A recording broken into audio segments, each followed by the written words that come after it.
Welcome everyone. Sorry for the slight delay because we are just getting settled in. It's really nice to have you all here today o- on for a very special occasion. That is the release of our friend Derek Almeida's long-awaited graphic novel. Uh, on behalf of Broadway Book Center, which does all the work and the arrangements, and on behalf of the Goa Book Club, which has more of an online presence these days, I would like to welcome each and every one of you all to this occasion. I won't take much time. There is a panel discussion here. I will not come in between you and the interesting thoughts which the panel is going to put forward to us, not only about Derek's book and this rather unusual moment of preparing a graphic novel made in Goa, but also the wider topic of what is the role of the graphic novel, what kind of stories it could tell, maybe the history of the graphic novel in India, across India and in the world.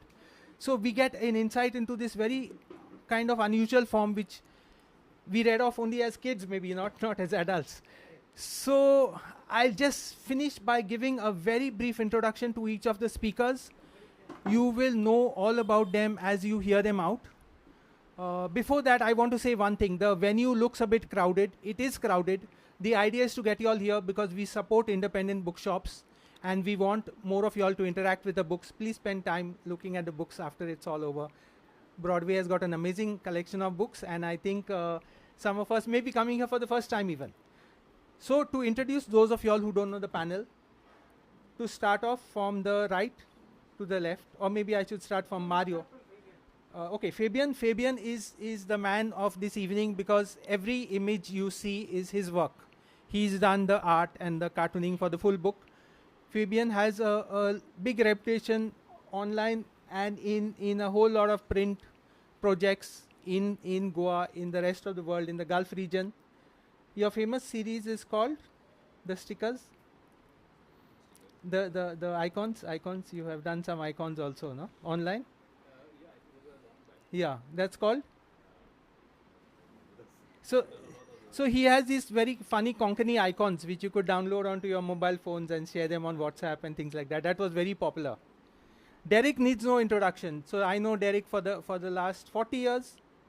When both of us were young journalists, he has traveled widely across a whole lot of newspapers in Goa, and he's been at the helm of almost every product in Goa, every newspaper in Goa. He shaped all of them, and he also has been for a while in Goa 365, which was a very fledgling and new television channel in those days. My favorite program, I'll always remember Derek for it, is his interview with Rocky Lazarus. He does this long 1 hour interview where he finds out everything about this musician. If you can, please see it. So it's a piece of art, not only about Rocky and his work and Goan music, but about Derek's ability to get out the story also. Orijit, there's not enough words to describe him because he has to be described in pictures. I know him also for 40 years. So I read it, I heard it being mentioned somewhere that Orijit is the man behind the first graphic novel in India. So I said there must be some mistake, but there was no mistake. He is the man. He is the man. So this was this was in 1980, 94, 94. So he has actually brought this genre to India and created a space for it here. And today his presence is very important as he explains the context of Derek's work amidst the wider reality. Sheila Jaivant is a writer, humor writer, one of the most uncomplicated writers around. Because as you know, all of us writers have big egos, huge egos. So Sheila is a no problem writer. She will do her work, she'll deliver the books. She's written columns with humor in them also for 10 years or so in 2 papers spread across. Sorry? 20 years. 20 years she's written columns in Goa. She's edited n number of books and she's translated books. I will not even go into listing it because I don't trust my memory. And apart from that, she has been in a lot of anthologies, some of which she's put together. And of course, Mario is the man behind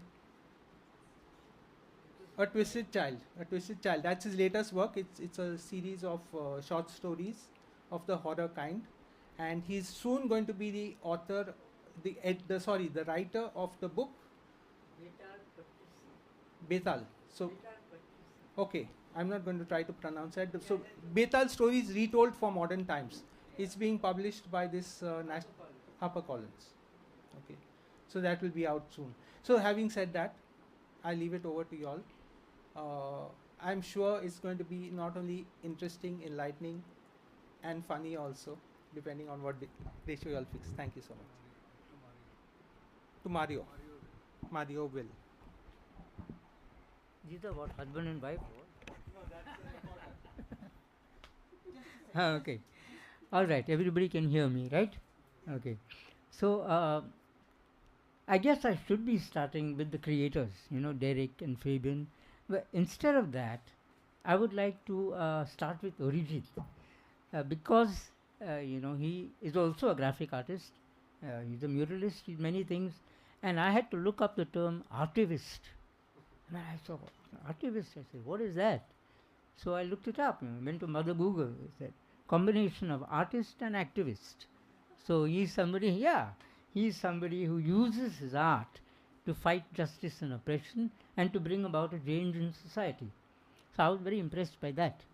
So and also Arijit, he, as Rico said, the first graphic novel in India was brought out by him, River of Stories. Unfortunately, he hasn't brought it with him.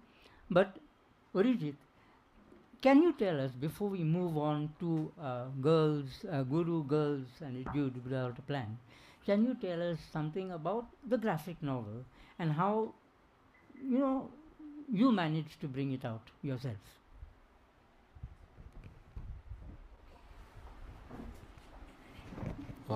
Yeah, thanks Rico for the introductions, and thank you Mario for putting me on the spot. I think my generation, we were born in the 60s,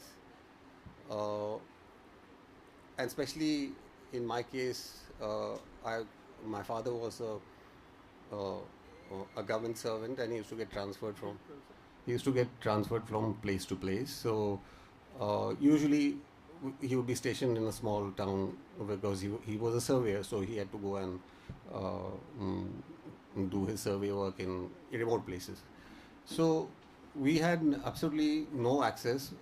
Even in big towns we didn't at that time, but in a small town we had no access to any kind of visual storytelling mediums. So for us, comics was the only thing that we really, really looked to and wanted to read more of, and so on and so forth. The only problem is that our teachers and parents even then looked down on comics as some kind of a lowbrow, childish kind of thing.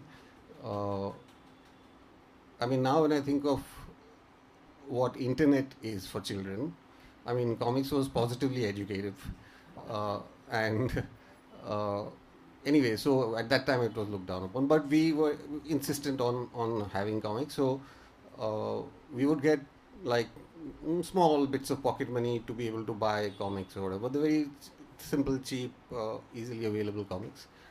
But since each of us would have like a small amount, we developed a pretty sophisticated barter system where we would buy different comics and then we would keep on trading and bartering. Each of us had our collections.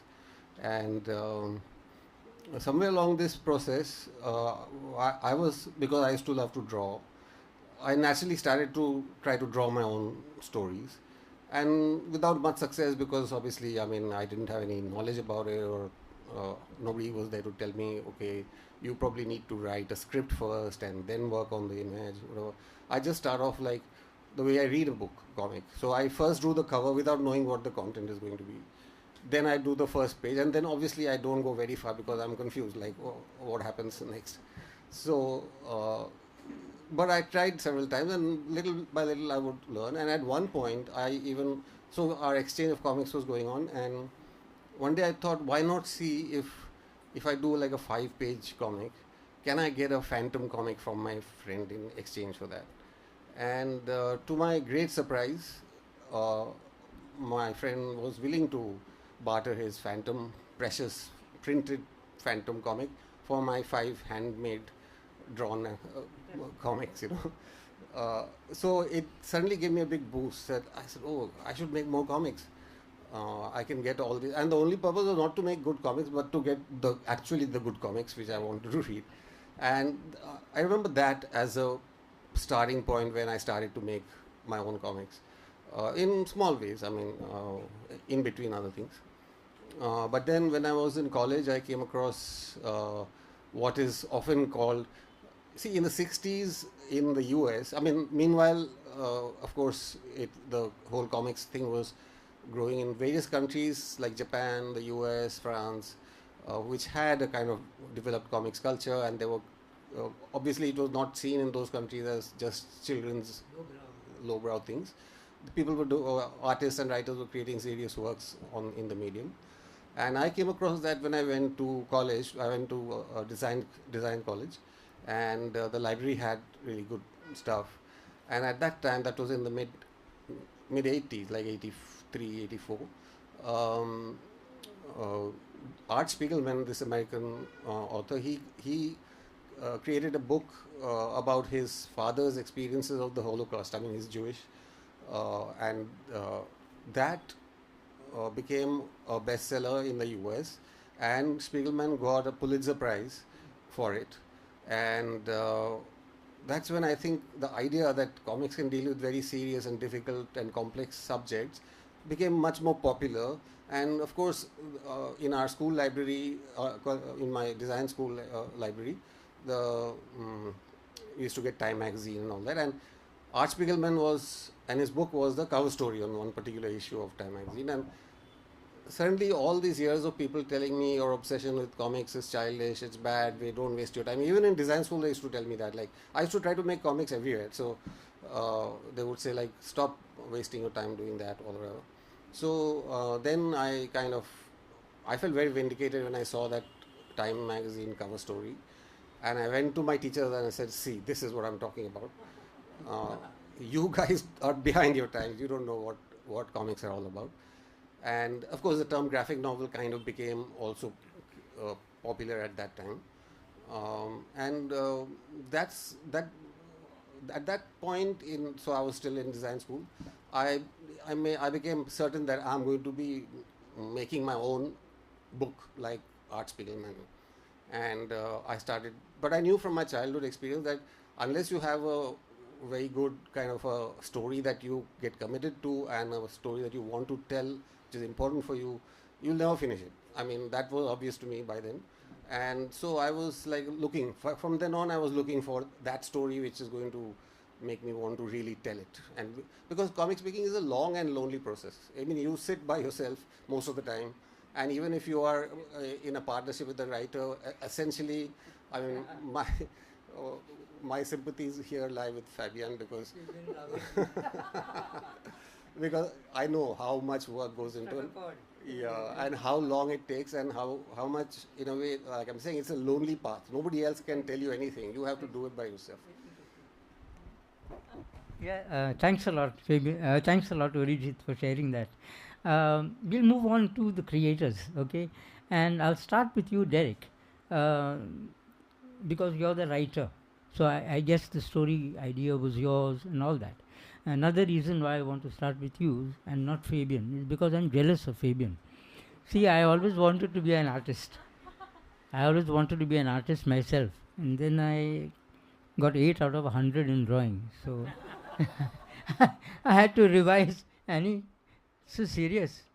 So I had to revise, and become a writer instead. So Derek, I want to ask you, this idea for this graphic novel, how did it come about? Did it grow slowly? Did it just hit you like a thunderbolt? Tell us about the beginning and the process, and then of course how you found this partner who seems to kind of, the collaboration, at least for me, is really, I would say, perfect. So we'd like to know something about that.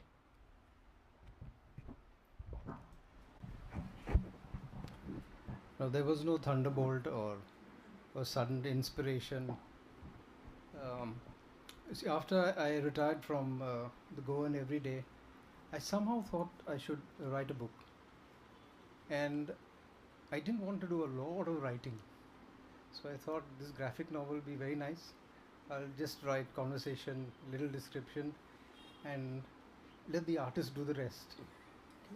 So that was how I thought about a graphic novel. But like Arijit, I grew up in Belgaum with a lot of comics, and especially that Mad magazine. That's an inspiration, yeah. And then of course there was Asterix and Obelix and all that. So I called up. He and I had worked together in the Gomantak Times, and I thought he was a very good artist, because he could draw very fast and very well.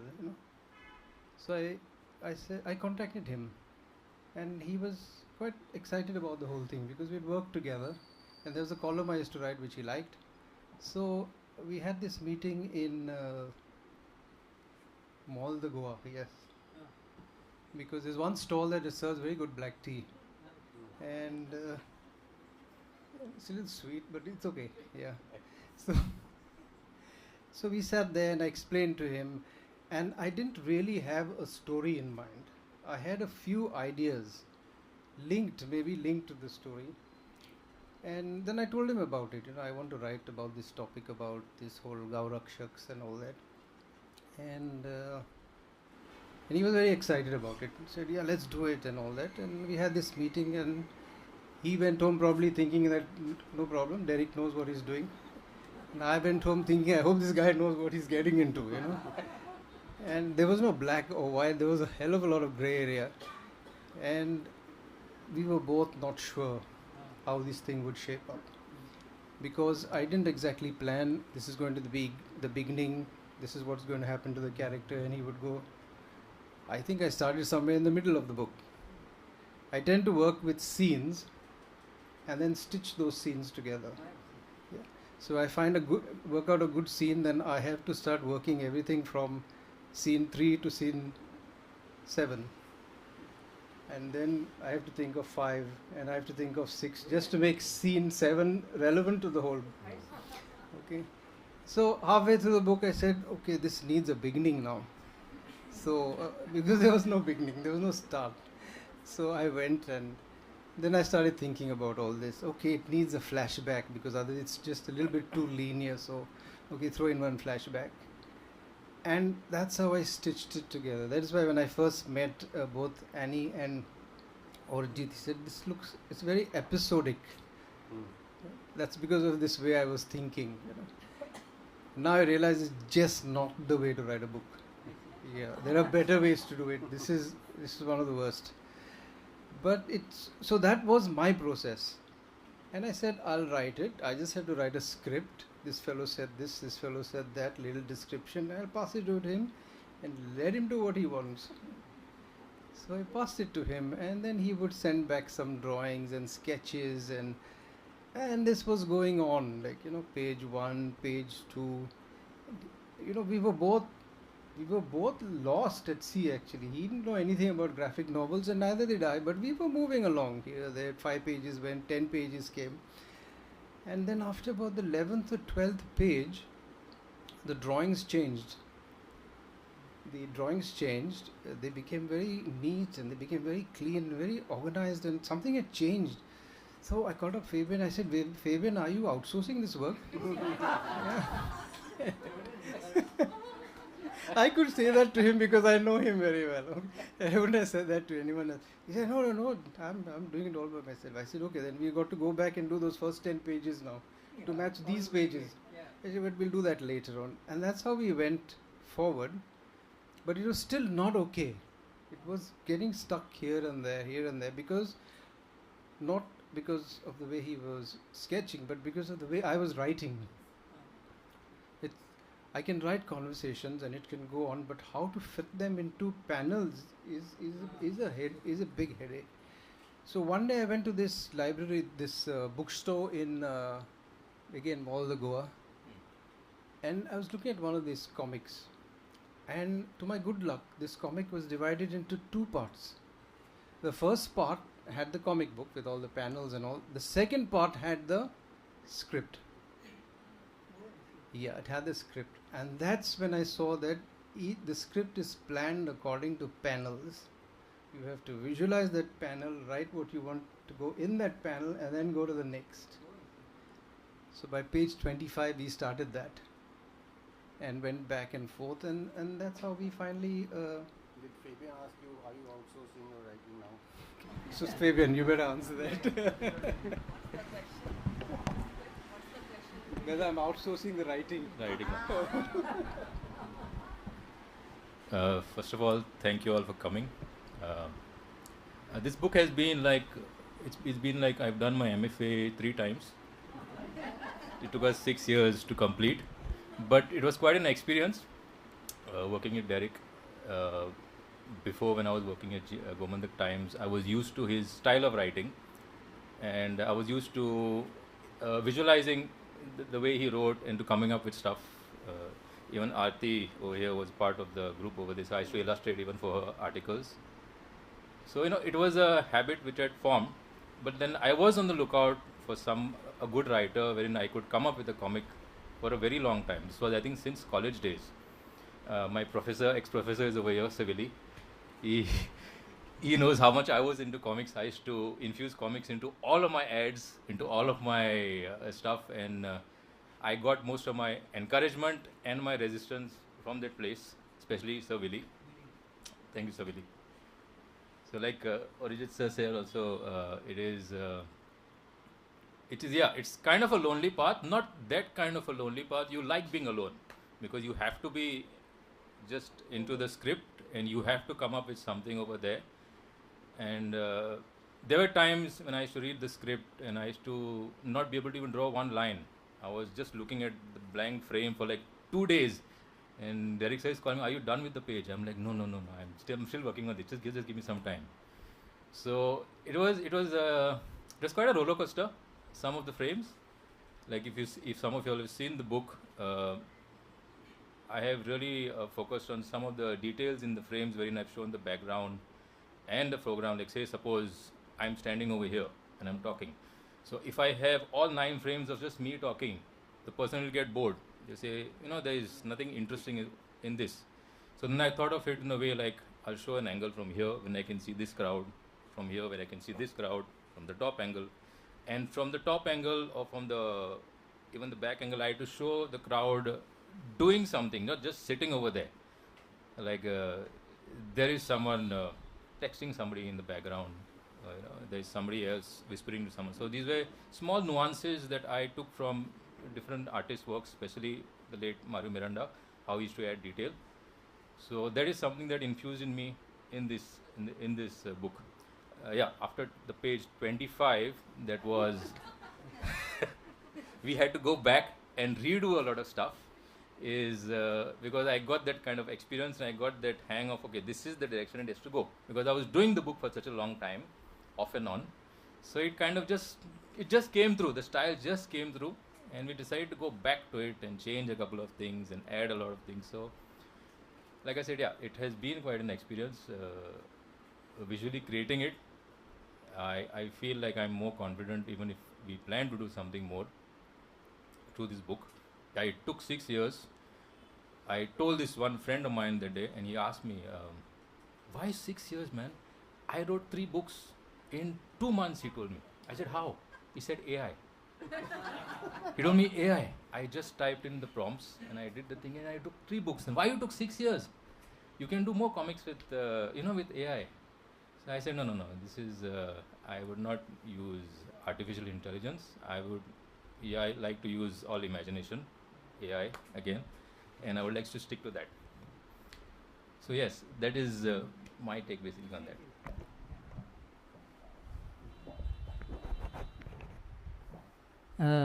Sheila, can I ask you something? You obviously are a fan of comics, obviously a fan of the graphic novel. So when you got this book in your hands and then you started reading it, what's the first thing that struck you about it? I wondered how those who did Asterix and Tintin, how did they do their homework in the days before Google? Because their detailing of Egypt or India, and I don't know where they stayed, somewhere in Europe, but I really wondered that how did they get the details? They couldn't have traveled themselves, and even if they got second-hand knowledge from someone, to be able to imagine with that much accuracy. The first thing that came across my mind was that. And the second thing is, it did remind me, some of the things reminded me of Mad magazine, and I loved Mad. Right. Okay, so you're a fan of Mad magazine also. Okay. You all have discussed how the process. Okay.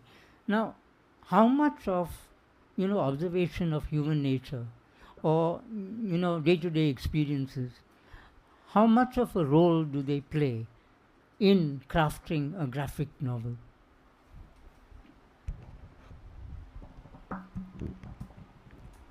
Actually, a lot. Like, I sketch a lot.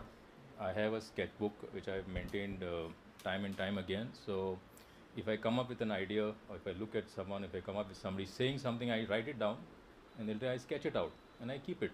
It's just like a personal encyclopedia that has remained with me. So the thing is, it's more about all about the eye, hand, and paper coordination of how you remember things and how you put it down.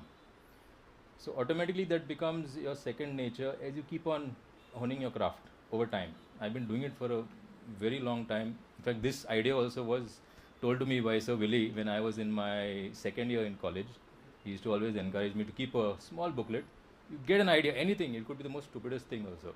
You just write it down in a storytelling form. You keep it. Don't show it to anyone. You just keep it with you. So that has remained with me. That has stuck with me for all these years. So I guess that is the thing which has helped me with the book. That kind of reignited that thing of telling a visual story, thinking of how, if a person is reading it, how he's going to get it. Then I have to think also in terms of how to make it look funny, if the character is a funny one. So it's like everyday stories at home. It's like people say, this guy is a lonely guy, he's just sitting and looking at blank space, doing nothing. No, I'm thinking of something, I'm jotting down something. It's a process. It takes time. So I feel that's the only thing. It's everyday people that you meet, everyday situations that you encounter, or even if you observe. You just have to keep an open mind, and either you take it. Of course, nowadays you have mobile phones. You can just take a shot and keep it. But before all that happened, we used to sketch it out, which I still do. It keeps my creative juices flowing all the time. I think that mobile phone is actually inimical to the idea of observation, because what happens is you look at something, the moment you take a picture of that thing or that person or situation, you lose interest in that. Then you're looking for the next thing. And I think when you draw, you actually sort of internalize, you look, it takes a process. Even if you're making a quick sketch, it takes a process of drawing and a process of looking deeply. And I think that is a different kind of looking, which when I've been working with my students at Goa University, I always tell them, please put your phones away. Please draw. I mean, even if you can't, say, oh, yeah, I can't draw, but it doesn't matter, make stick figure, whatever. But in that process, you internalize a way of understanding. I think drawing is literally like a way of building your visual memories. It goes into your brain and it stays there. So I think that process cannot be shortcutted through phone or camera or whatever. I have one more question. May I ask? Yes, go ahead. How come? I mean, maybe this is the first Goan graphic novel. I don't know. Maybe it is. And but whatever. I'm really curious how you guys, being Goans, living here, working here, you selected a world which has nothing to do with Goa. I mean, you set your entire story in the heartland of North India, which I'm I mean, I'm very curious about that because what we were talking about research and so on, you would have expected, okay, you guys are working here and you're both Goa and you know this place very well, and your story would naturally be somehow to set here or something to do with here. But in fact, you've completely taken it into another world. So, I'd love to hear about why that happened and how. Okay.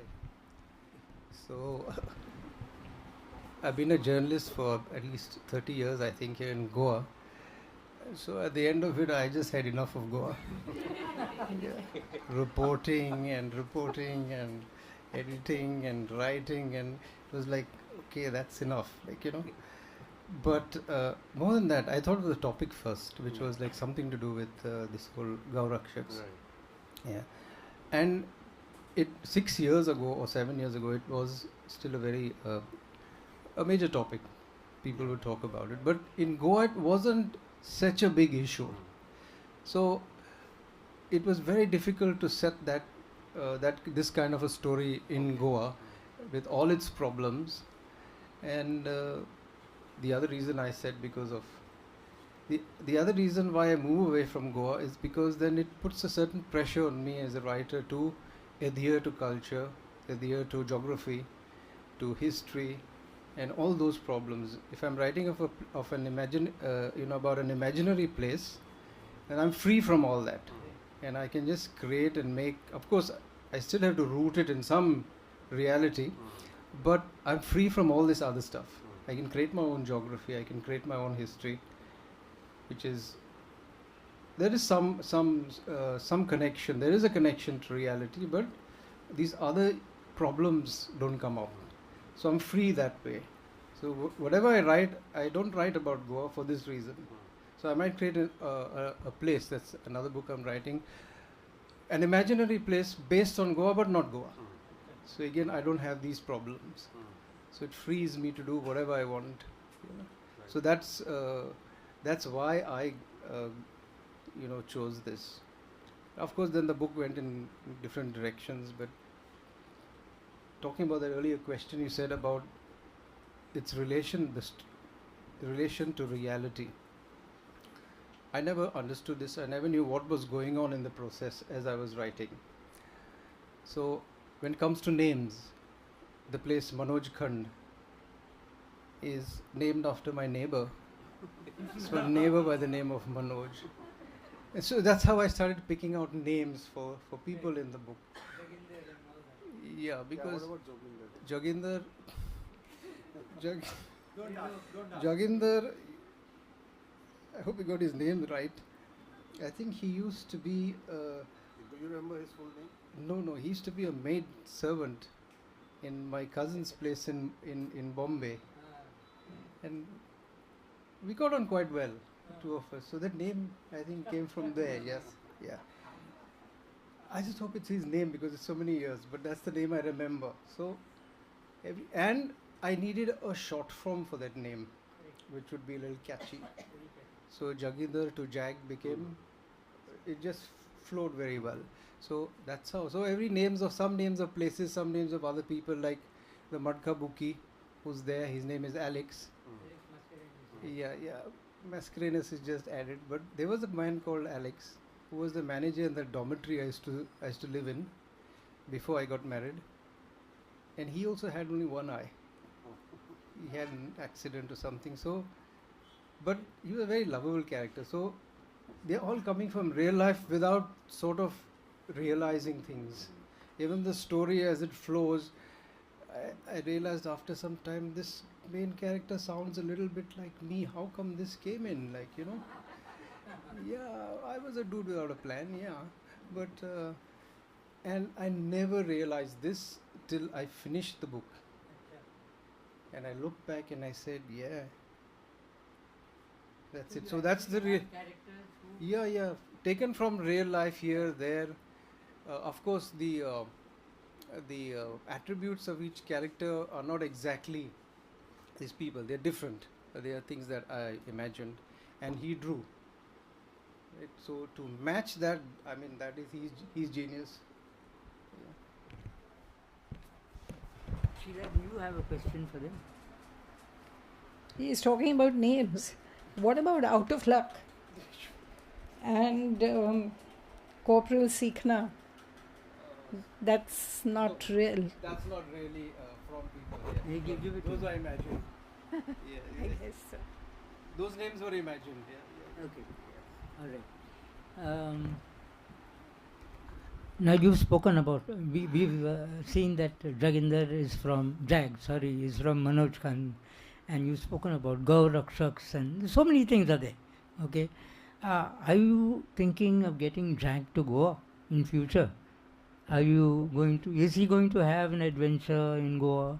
Is he going to go on a casino? Or, I don't know. I'm asking.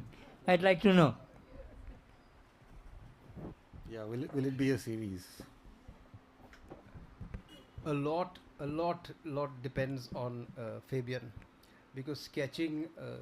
When I started out, I thought sketching is easy for people who are talented. They just have to sketch, and it's done. We'll finish this book in 6 months.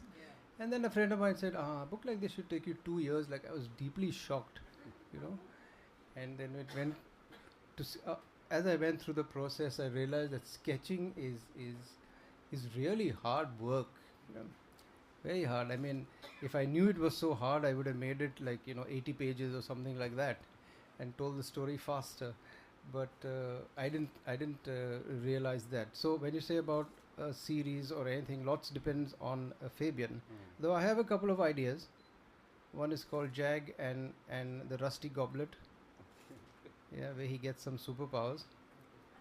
And one is called Jag and the Island of Goo, which might be about Goa, but about an island and how it earns its freedom. So these are just wild ideas, and but sketching is at the heart of a graphic novel. So and it takes time and it takes really hard work. Though now we understand the process and we know how to simplify it and we know how to move it along a little faster. Then I also have learned how you can write in such a way that he doesn't have to sketch too much. He can use easier backgrounds and all that. So, but it's a work in progress. Okay. Yeah. Now, this one, now, when I asked you that question, I was thinking I'm a big fan of Asterix, not so much of Tintin, but we have the Asterix series and Tintin. So and the question that I wanted to ask is this going to be the first of a series, or is this a one-off kind of a thing? There's a possibility. Okay. All right. So this time you think it's going to be easier because you've already gone through this. Okay. Let's hope. Okay. Derek, just as a kind of a diversion from this, you said you're working on something else. Would you like to elaborate a bit?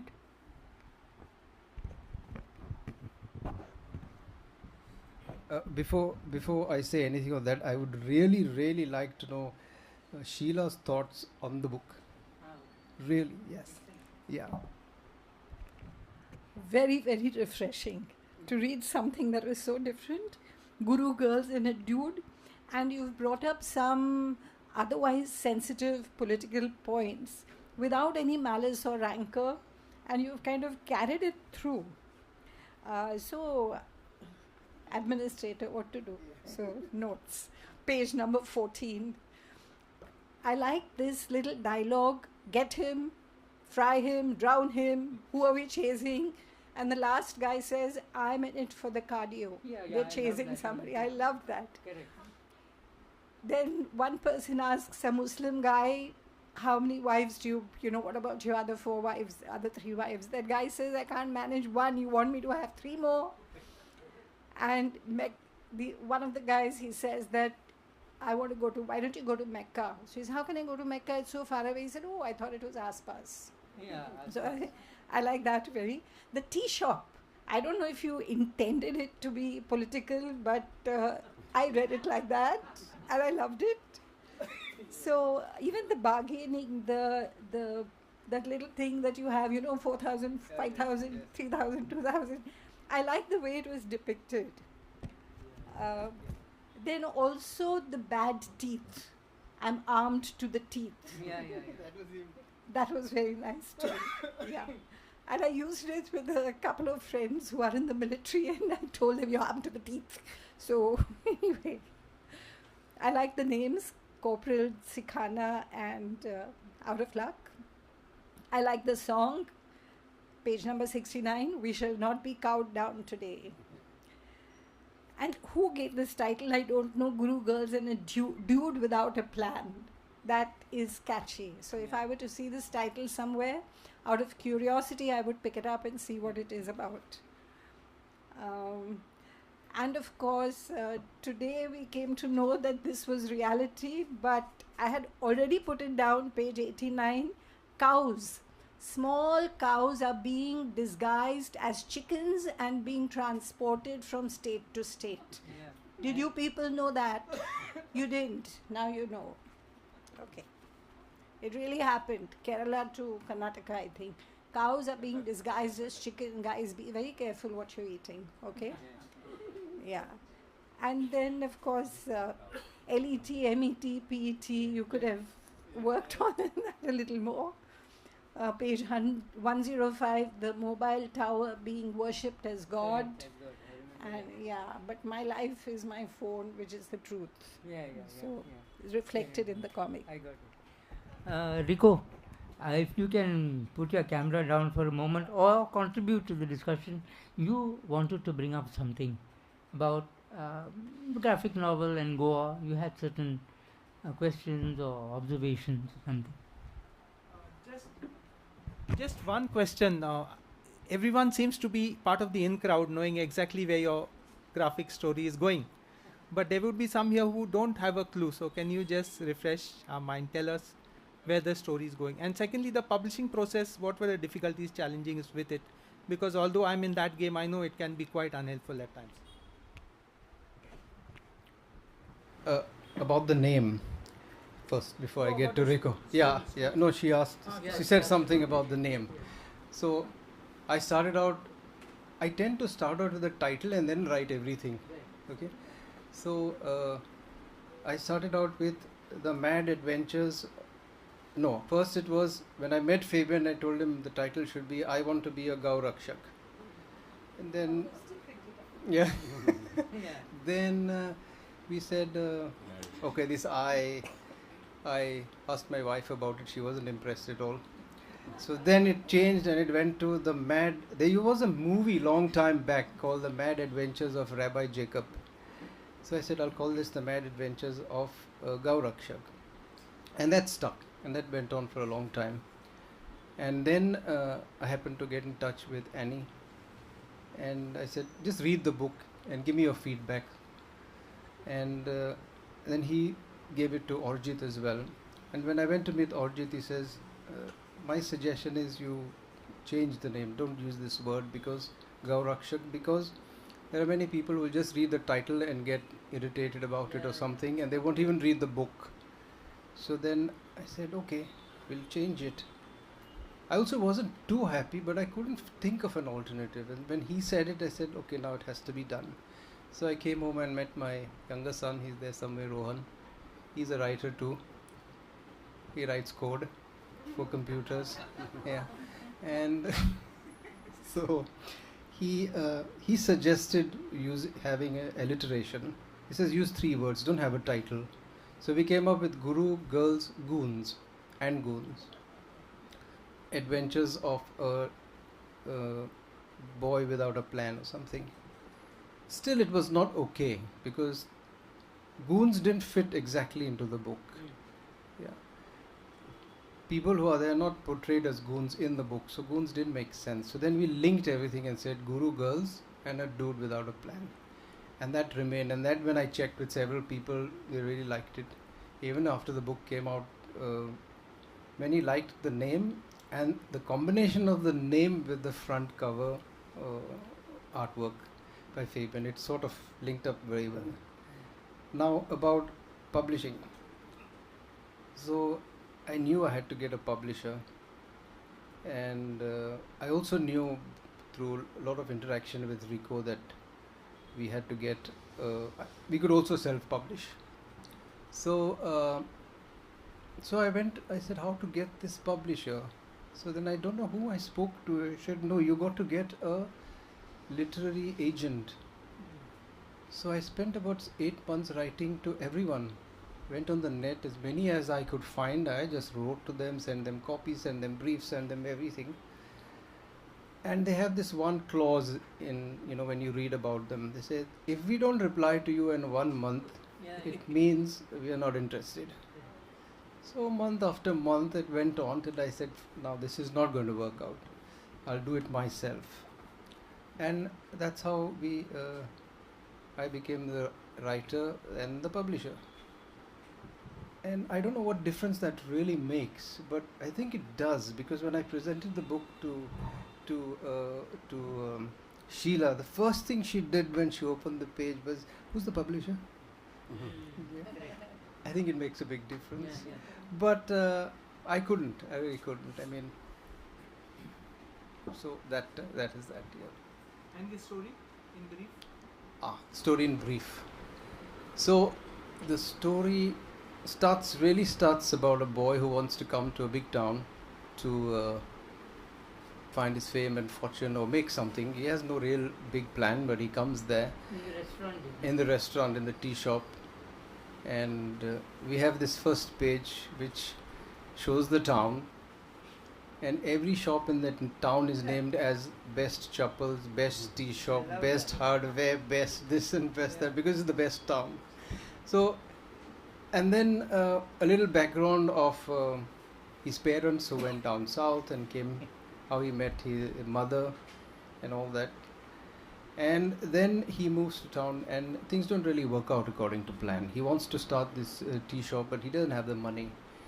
So he meets a girl, and that girl, am I giving away too much? No. Okay, yeah. So he meets a girl from a village and He meets a girl. Stop. he meets a girl. Okay, yes. And yeah, and they don't know what to do, how to.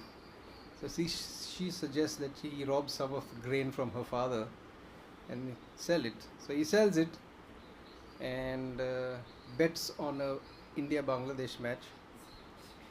And he doesn't know how to bet. So the odds against Bangladesh were much higher. So he just bet it with them. And they win. You know? And so it goes on like that. It's basically him running into some problem of the other. Like the rest of us in life, there's always a hurdle. You feel it's going all well for a while, something goes wrong, and then you have to climb that, or you have to overcome that, until everything goes really bad, and that's when he decides to become a Gaurakshak. Yeah, and then from there on, it's adventure, a real good adventure, I think. Yeah, till the end.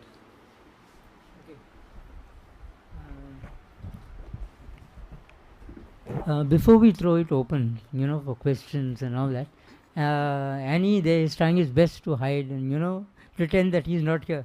Annie, can you tell us now, you've read this and you've made a certain contribution.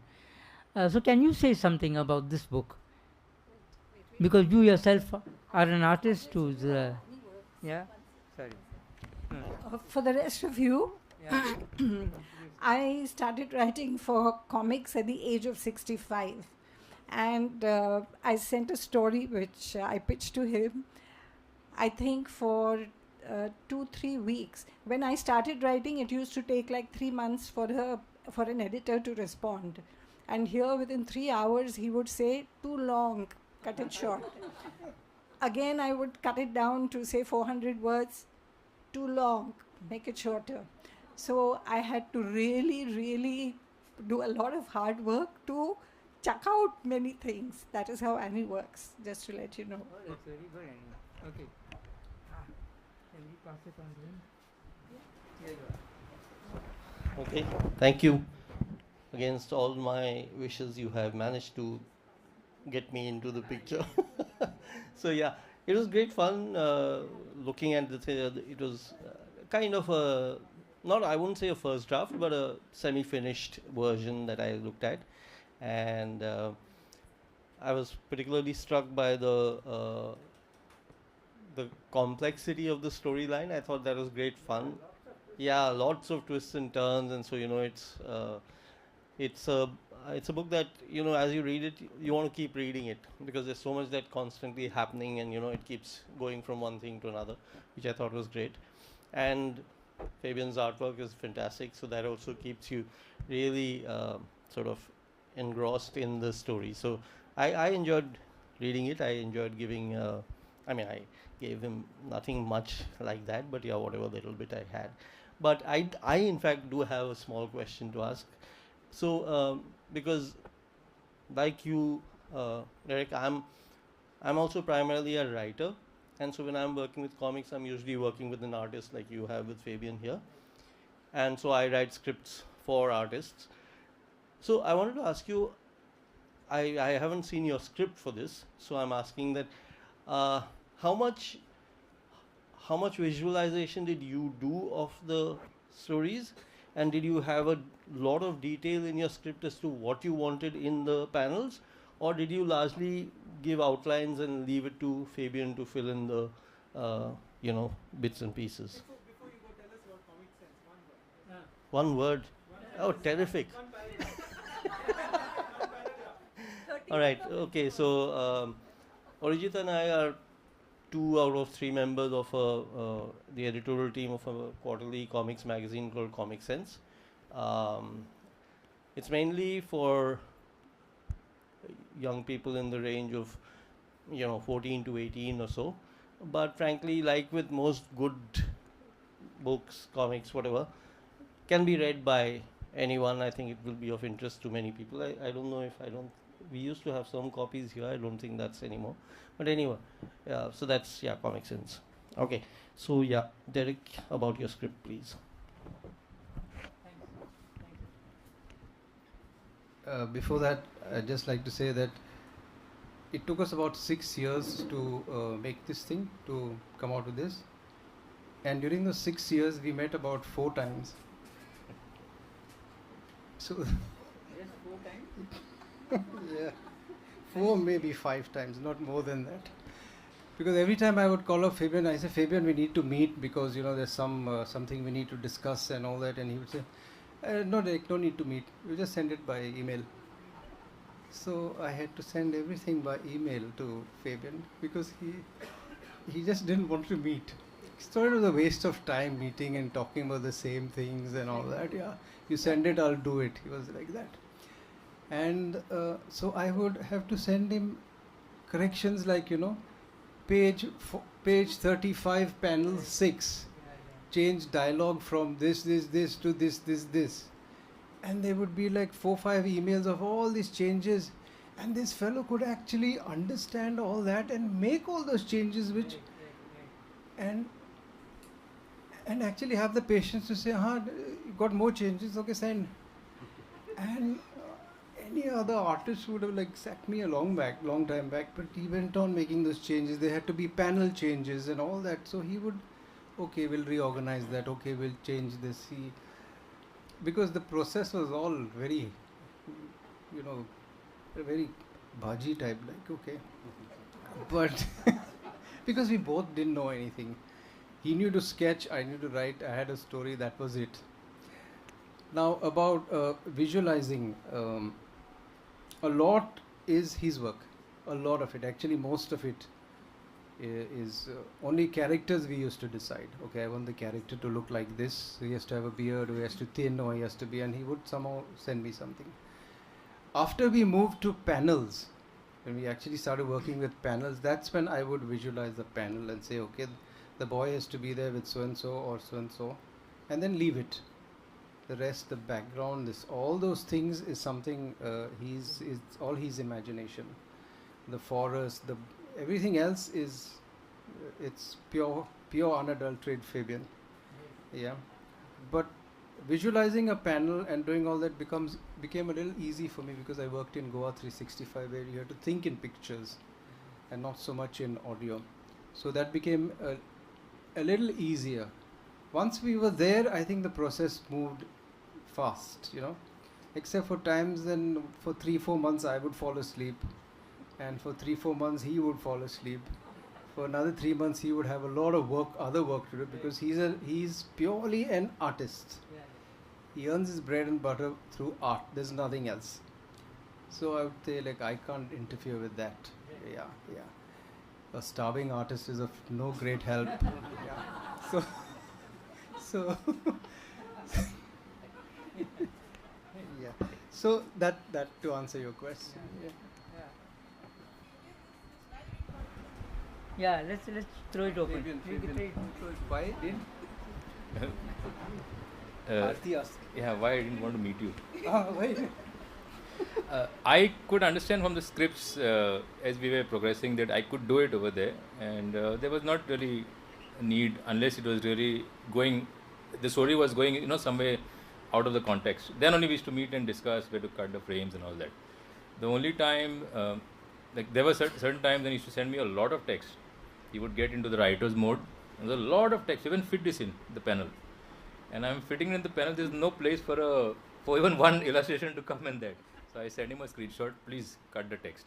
I cannot do anything over here. Okay, I'll do that. So he would go back into his full thing of thinking. And so there were times when I could not even draw one line in a panel. I would look at it blankly for 2-3 days, not get a single idea as to how to fill it up. So then I would go back to the first page, read it again to start thinking over things, and I would suggest things. Why don't we do this, and then send him a rough out. So basically it was like he would send me a script. I would do a rough out of the page with, say, 9 panels, 8 or 9 panels, depending on the story of that script. And then we would go back and forth to see how it looks good. Shift it to the left or shift it to the right, or flip this, flip that. But most of the time we got it right in the roughs. So the roughs were sent to him, and then I would do the outline drawings, send it to him. After that was confirmed, then color the whole page. So it took time. Like some panels you just had 2 characters talking, which was very easy. But then other panels I had to show the character in the thick of a crowd. So he was over there, I had to draw the remaining stuff, and the panel was like this, not even a full page. So it was this small, but it was important for that message to come through. So some pages took time. Sometimes I would finish 6 pages in a month. Sometimes just 2 pages, sometimes even 1 page. Because I was really just breaking my head on one panel for like so many days, not getting it right. So there was it was a trial and error. He would get fed up of me, I would get fed up of him. the emails would just come in like, oh God, again another correction. Even just change this, change that. But then I used to keep a focus like, okay, this is my first comic, let's just get it done. Every time it was just that one thing that was there. It is also his dream, it is also my dream. We're only 2 people working on this, and we are getting inputs from other people to see how the readers will react to this. So let's get it done. And sometimes let's not just do it. No.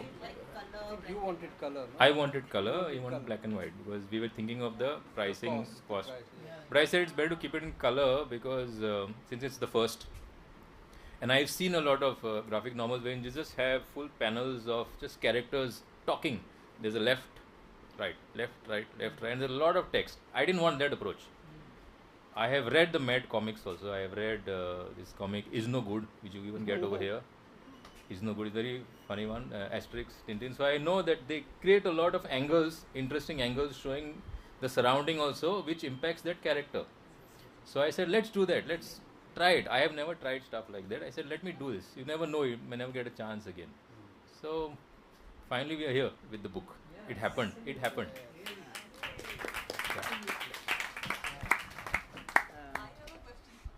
Yeah.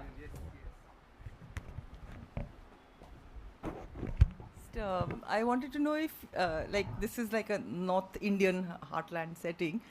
Were you familiar with the geography or the place? What were your visual references? How did you, get to the panels, then the art, and what were your, things? Yeah, your inspirations. Good question. Yeah. Yeah, that is in fact a very good question. In fact, the book, when we started off only, it was not familiar with anything that I had in my head. Although I worked in Bombay, I have been to Delhi, but not much. So, going to the story, I said, I actually had second thoughts. I said, I also thought, why is this guy not doing something on Goa? It was there. It was a distinct. I said, no, maybe it's going to be something easy. This will be something even more challenging for both of us. And it was, panel by panel. So, luckily I have friends who are, when I worked in Bombay, they were from different parts of India. So, they have been traveling. So, I have been going through all their profiles on Instagram to see where they have traveled. And I have been keeping images of that. There was somebody who had gone to Varanasi, there was somebody who had gone to the place where we showed the Ganesh Baba and the guy having a dip. So there were full references over there. So I took inspiration from there. And even I asked those people on messages, like, what is the experience over there? Yeah, it was, they told me, like, it's very grungy, it's very this thing, but it has that kind of a holy vibe, but still it is messy. So just that description was enough for me to build up on something like that. And that's how I've never been to most of the states in North India. It just came out from looking at references on Instagram and my friends traveling and telling me that I've been here, I've been there, I've seen this place here and there. So I just built up on that. And of course the characters that he had in mind, I could relate to. Only one or two, I think I took some time to really sketch them out and then practice them. The remainder, we just got them quite easily. I think because it is also a thing that I was used to the way he writes. When I was in college, I used to read his column Footloose, right? So my mom was a big fan of his column, so she used to say, this guy Derek, he writes very well. So I used to read his column, often in the library. And fast forward to 2008, I get a chance to work for him, for Gomantak Times. I said, this is the guy who writes. So I started illustrating his columns and the other journalists who were there. And fast forward 2 years, he contacted me and said, let's do a comic. I'm like, okay, let's do it. So I had no clue what I'm getting into. I just said, let's just do it. Just pay me something. Something. I'm not asking for anything. Just pay me the basic. Let's get it done. But we did not know we would go into so many chapters. We had actually gone up to 15 chapters, which we cut down to 13, and then we removed the whole thing of the chapters and just made it as one comic book, one full flow of things. So we had finished it about a year ago, and it took some time to reshuffle, 2 years at least, to reshuffle the panels, change this, change that, to make it look. We asked a lot of people, how is it going to. The thing was, but I had to read the comic every time. We just wanted it to go out there. Derek said, just sell the book. Let's put it out. Let's just put it out over there. It came to that point that we just wanted it to go out. But we said, like, okay, this is the final touches that has to be done. Right from, small editing mistakes or anything that happens in that. So, I did not believe that a team of 2 people could do this in the start. We only 2 of us. And we met only over 5 black teas. The remaining was all Color. Yeah, 5 black teas, and the book came out to be a colored book. I think we didn't meet too often. We didn't meet too often because yeah. that place we used to go used to serve such horrible tea. But it's Fabian's favorite. No. Okay. Anyone? You have a question for me? Yeah. Just very simple question. What is your experience with literary agents? Have you contacted them, or are you, what are your experience? Because you've authored books, and so I want to know that, because Derek spoke about his experiences, so that's why. My first 3 books were self-published, and because I'm really bad at marketing, the husband says it's a very expensive visiting card. Okay, yeah. No, I haven't been through any literary agent. After my experience of self-publishing, I didn't get into it. So most of my stories have been anthologized, and other people have done the publishing, except once for the translation of Sangeet Bari. It's on Lavani dancing. That was a big fat book, and I did my best to get, and got even Adda on Commonwealth, that thing, about 2 chapters had been uploaded on that. They had accepted it. Very difficult to get it published because people want, a set of 3 books. or something like that, which is easy to market. It's very niche. Nobody's really interested in Lavani dancing and Sangeet Bari lyrics. It's very niche. So there I did go through an agent, and my experience was, well, they're doing it for the marketing, no? So if they're not going to get buyers, they're not interested in your manuscript. Anyone?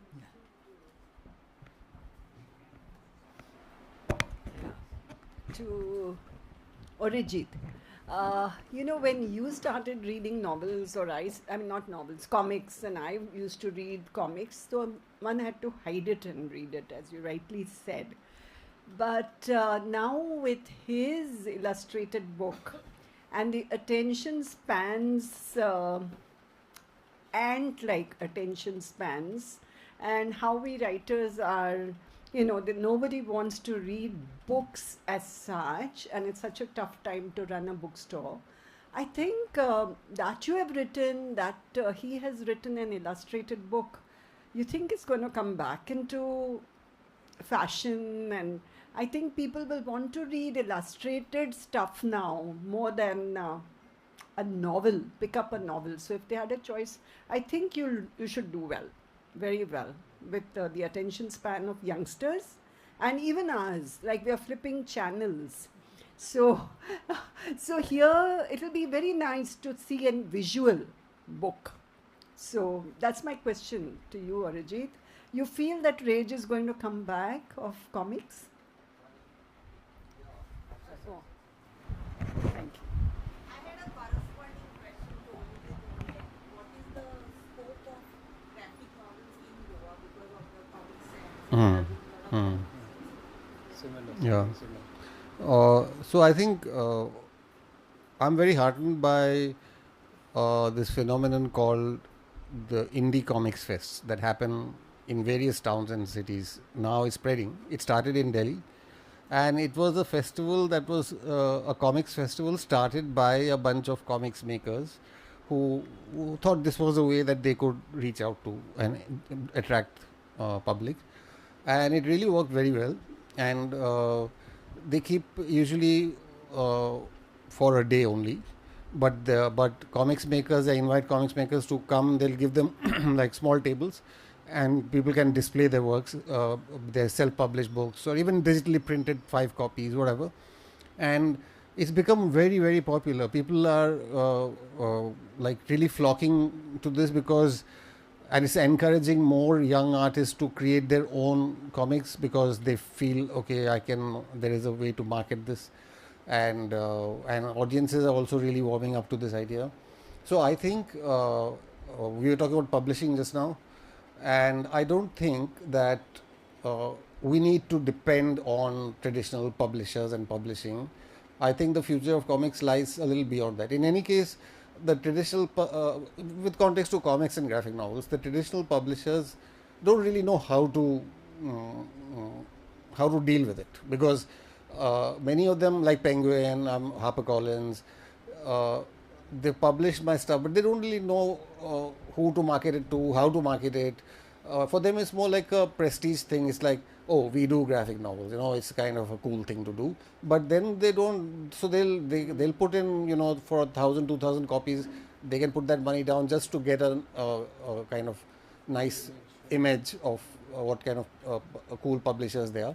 But actually, they are still, their bread and butter comes from Chetan Bhagat and whatever, But the fact is that I think graphic novels and comics would do much better if these publishers had a sense of how to market graphic novels and who to market it to. They don't. And I remember initially I was shocked because they said, oh, we have a very long, this is at Penguin, we have a very long editorial process, very stringent, and we look into everything, and it's going to take, after you finish, because I was delaying, so after you finish, it'll take us 6 months to edit your book. And I was like, okay, what are they going to edit? I don't know. But I finished and I gave it to them. And it came back with like, obviously they can't edit the images. They don't know what to put there. So there it was like, put 1 comma here, put 1 full stop there, or put an M dash here, that was the extent of their 6-month editorial process. So the fact is that people don't understand the making and publishing of comics. They can't really, they can't make a success of it. So self-publishing, or even like this kind of what I was describing about Indie Comics Fest, where comics makers are getting together to find ways to reach audiences. Maybe there will be a publisher who's dedicated to publishing comics, and now there is, in fact, what is the Silver, Indian Summer Press. They have started recently, and they're not doing big graphic novels. They're bringing out like slim, like serialized comics, and so the price is not a lot, and you get it. You have this sense, okay, this month I see this part of the story, next month I'll get the next one. There are many things. I think it requires imagination. I think comics can and will make a comeback, but it has to be done right, and I think we are reaching that cusp. Because when I published River of Stories in '94, nobody was interested at all, right? I mean, it just sank.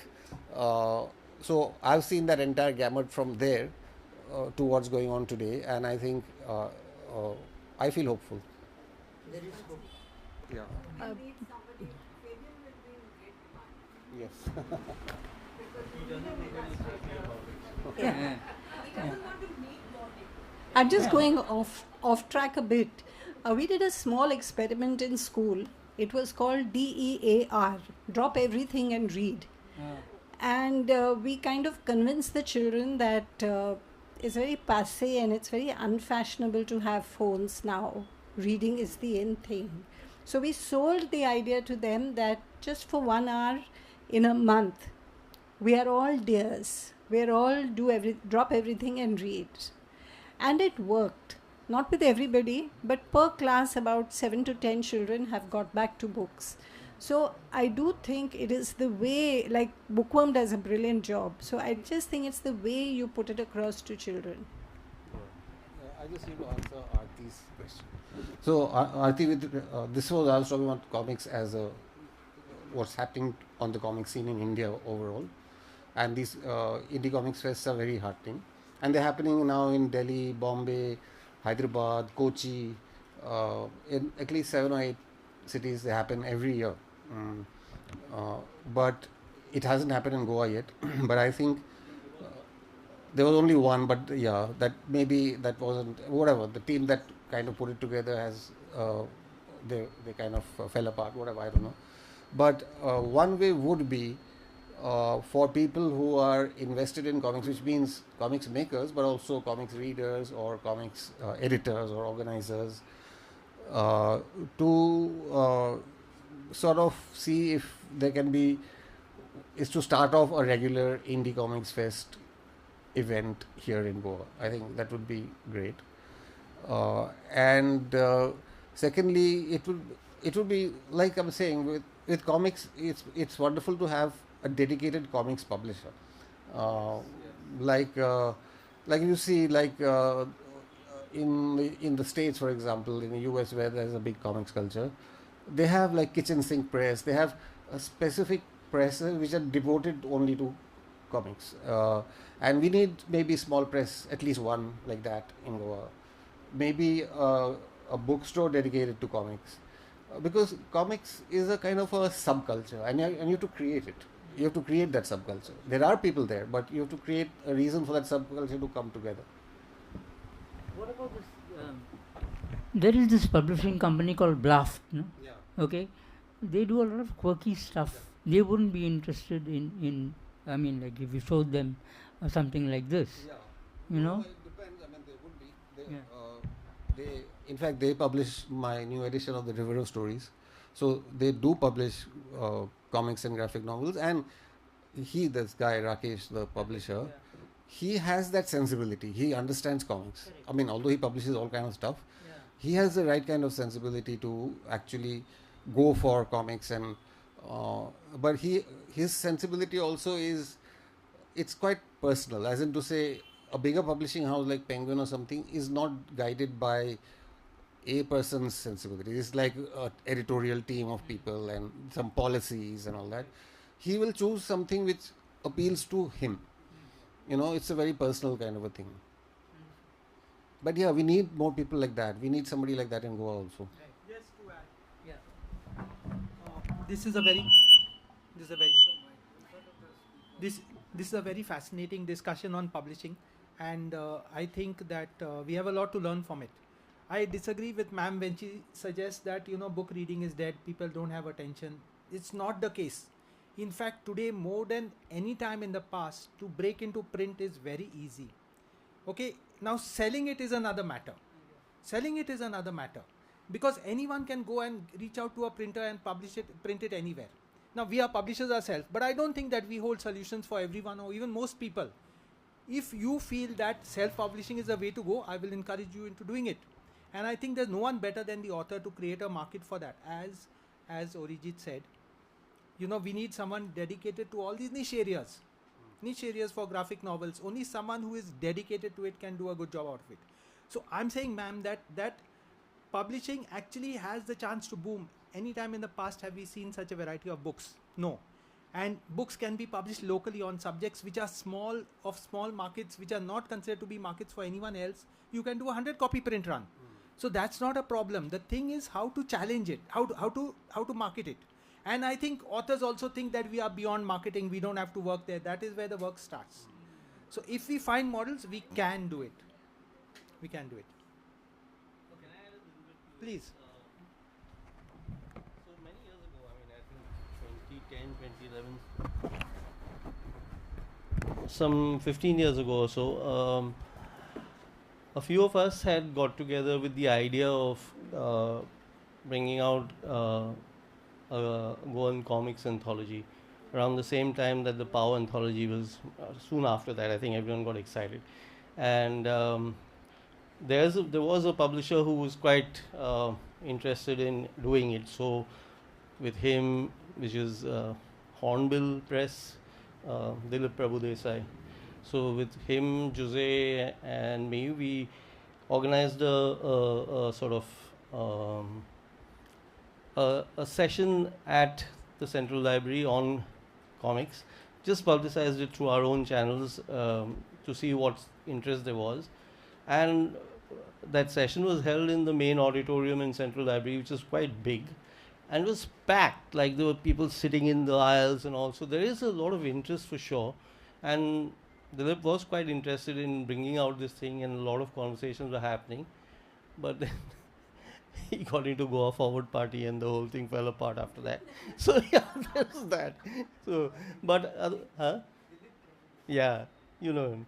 So I mean, I think there is a possibility in the context of Aarti of what you asked. I think there is. I mean, I'm just going by the numbers that were there. And the interesting thing is that the people who were there were both creators, like they were artists and writers who had never actually worked with comics but were obviously interested in doing it. I think, Fabian, you were there, right? No? Okay, maybe. You were, yeah. And in the Central Library? No. Okay, anyway. There were, but also a lot of people who are just interested in comics as a medium. So, I mean, there's a good market, I feel. But one has to, find the right channels to bring out the stuff. That's the main thing. Anyone else, or should we wind up? Yeah.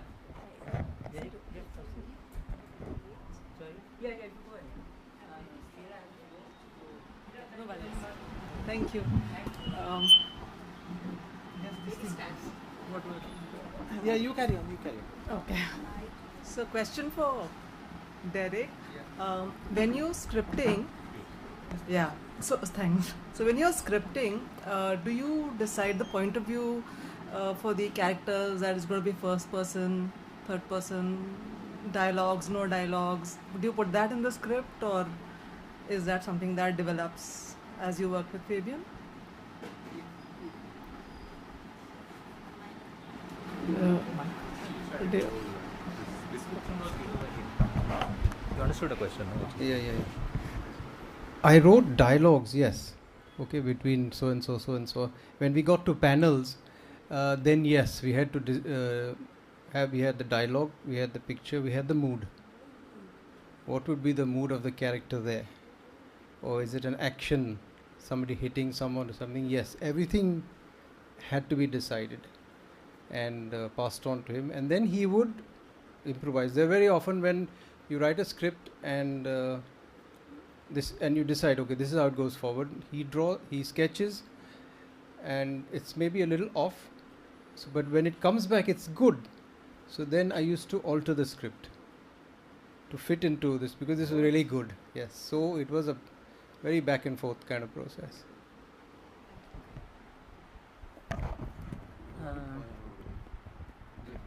Yeah. So in comics, to respond to what you're saying, there's only two kinds of voices. There is the direct voice of the character, which is a first person, and then there is, not always, but in this case, there is a narrator. There is so that's a third person text, and that has to be visually shown in totally different ways so that the reader is not confused. So the first person thing comes with the speech bubbles and all that, and the narrative text comes in usually a box or something which is separate. Those of you who have had your batat vadas and tea, there is the books are here on sale. The creators are here. So I would invite, if everyone is, Billy, do you want to say something?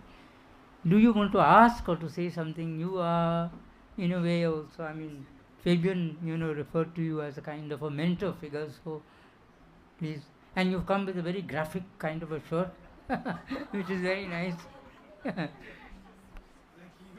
Yeah, like me.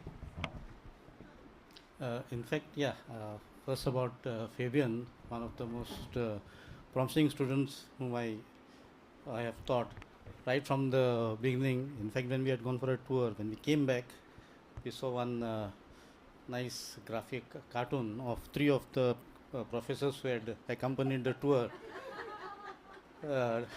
I still have it with me. Okay. I'll use it someday.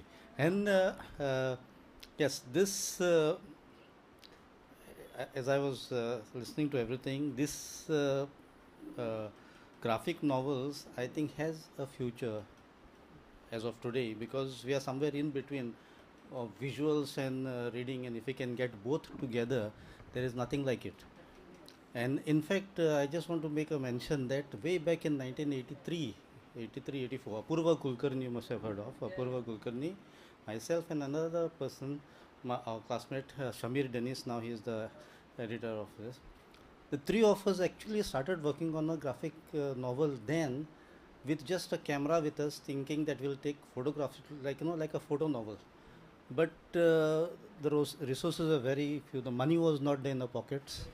But we did work on a script with frame to frame writing and all, and we reached up to that.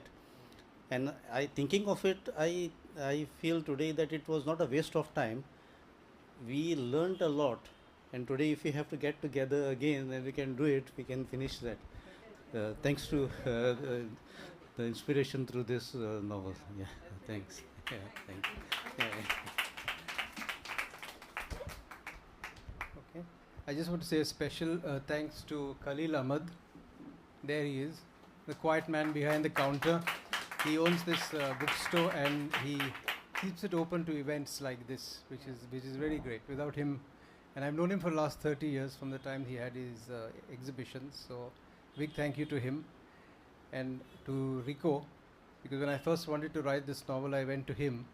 And if all of you know Rico, he suffers from over-optimism. Yeah, very true, yeah. And he passes every ounce of it to you. Yeah.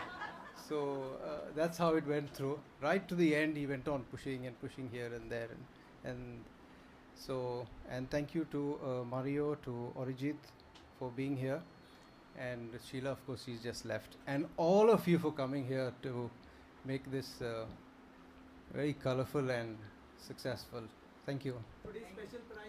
Today's special price is 500 rupees for the book. It's available there. That sounded scary, but okay. No, that's fantastic. Anyone else? Oh, yeah. So I think you guys are ready with your pens and with your Yeah, sketch pens or whatever it is. All right. Yeah, so let's do it. What do you say, Urjit? Yes, absolutely. Yeah? Good.